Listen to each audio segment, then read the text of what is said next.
Well, starting us off this hour, the Russian envoy to the UN has accused Washington and its allies of escalating tensions in the Middle East. Vasily Nebenzia's comments came during an emergency session of the UN Council called over the recent US strikes on both Syria and Iraq. By striking Iraq and Syria, the United States is deliberately trying to drag the largest countries in the Middle East into a regional conflict. At the same time, the fact that such actions lead to an escalation of tensions and the deaths of civilians does not concern strategists in Washington. The largest U.S. air operation in the region since 2003, presented by Biden as an act of retaliation for an attack by drones of unknown origin on an American base illegally located in Syria, has no justification. We see in this an attempt to influence the domestic political situation in America and a desire to somehow correct the failed image of the American administration in the international arena in light of the presidential election race. Russia emphasized the illegality and unacceptability of recent U.S. actions. Now, the United States carried out strikes on both Syria and Iraq, and they said these actions were self-defense in response to the recent attacks on U.S. troops in the region. However, the results of these U.S. attacks were injuries to civilians, deaths, etc. Now, Syria took to the floor of the Security Council and echoed some of what Russia said, saying that this is an example of the lives of people in the region being sacrificed for political gains. American aggression has led to the killing of 37 civilians and military personnel and the destruction of several residential buildings. Even historical sites were not spared from this aggression. The U.S. administration repeatedly uses the same deceptive pretext to justify its attacks. The root causes of conflicts, suffering, and instability in the Middle East are the destructive policies of Washington. The U.S. invests in terrorism by supporting ISIL and other terrorist and separatist groups. Successive American administrations have misused their permanent membership in the UN Security Council and have interfered in the domestic affairs of other countries, including Syria. Syria rejects the idea that the territories of member states and the blood of their people have become a platform for American election campaigns. Damascus asks the U.S. administration to end its illegal military presence on Syrian territory.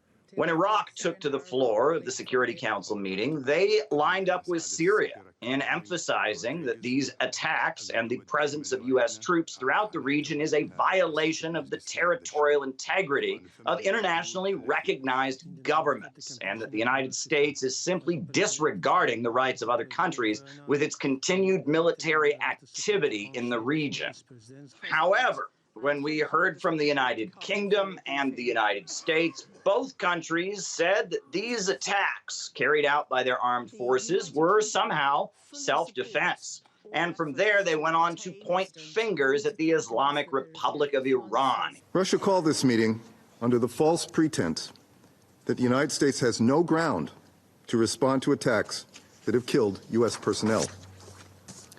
It bears repeating, therefore, actions U.S. forces took on February 2 are necessary and proportionate, consistent with international law, and in exercise of the United States' inherent right to self-defense.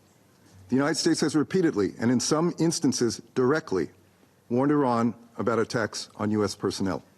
On the contrary, Iran continues to escalate tensions across the region by enabling these proxies' deadly attacks. When the Islamic Republic of Iran addressed the meeting, they emphasized that this version of events that we've heard from Western media, where all these resistance forces throughout the region are simply on orders from Tehran and taking Iran's directions in everything they do, is just not factual, that these resistance groups have their own autonomy. The US and UK made another desperate attempt to distract attention away from the root cause of the current situation in the region by falsely putting the finger and blame on Iran. All of the resistance groups in the region are independent, and their decisions and actions are motivated by their legitimate rights under international law that are ending the illegal presence of US in their territories. many countries spoke up and agreed with what Russia had to say, that U.S. actions are unacceptable. It was quite a meeting to see a difference of viewpoint when it comes to geopolitical events between major countries represented on the council. The co-director of the International Action Centre, Sarah Flanders, believes that the strikes against Syria and Iraq were nothing more than a bid to boost Biden's tumbling ratings. Well, certainly bombs don't bring peace, and escalation doesn't bring de-escalation. The U.S. plan is for wider war, and they're more determined than ever because this war is disastrous.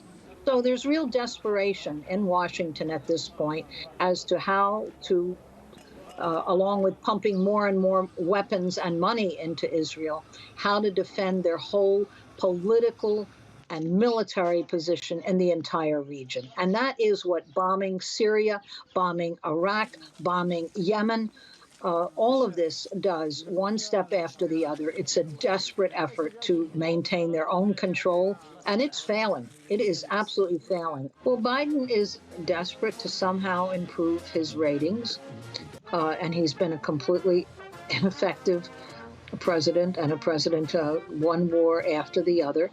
None of them have succeeded. I don't think it'll be very effective.